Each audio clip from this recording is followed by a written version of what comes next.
ماں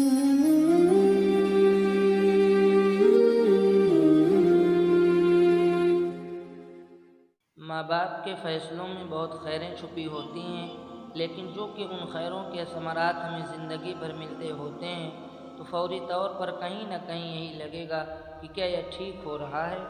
شیطان نے اپنا کام رواں رکھنا ہوتا ہے، یہ اس کی مجبوری ہے، وہ دنیا میں لوگوں کو گمراہ کرنے کے لیے ہی ہے۔ اس لیے یہ سوچ آنا، سوچ کر پریشان ہونا، وسوسے پالنا، کسی دوسرے کے انتخاب سے تقابل کرنا، ذہن میں خود ہی جوڑ توڑ تیار کرتے رہنا، یہ سب فطری ہے، لیکن کیا ضروری ہے اسے دائمی بنایا جائے؟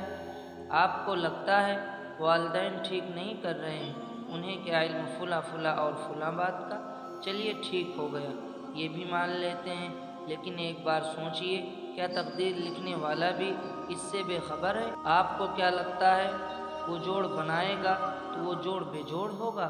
آپ کس غلط فہمی میں ہیں؟ وہ آپ کی ساری زندگی کی کہانی لکھے گا اور اس میں مرکزی کردار ہی آپ کے برابر کا نہیں ڈالے گا؟ آپ کا کیا خیال ہے وہ عادات و اطوار، مزاج و اخلاقیات کو رگ رگ سے جاننے والا آپ کے حق میں بہتر کو نہیں جانتا ہوگا؟ اور کیا ہو اگر وہ بہترین کو جانتا ہو تو؟ آپ کو کیا لگ رہا ہے آپ کا رب، آپ کو بنانے والا، آپ کو 70 ماؤں سے بڑھ کر چاہنے والا، وہ آپ کو نوازنے میں کمی کرے گا؟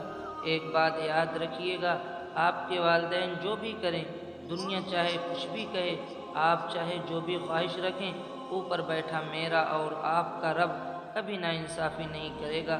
وہ نا انصافی کر ہی نہیں سکتا کسی کے ساتھ، کیونکہ وہ کائنات کا سب سے عظیم عدل کرنے والا ہے۔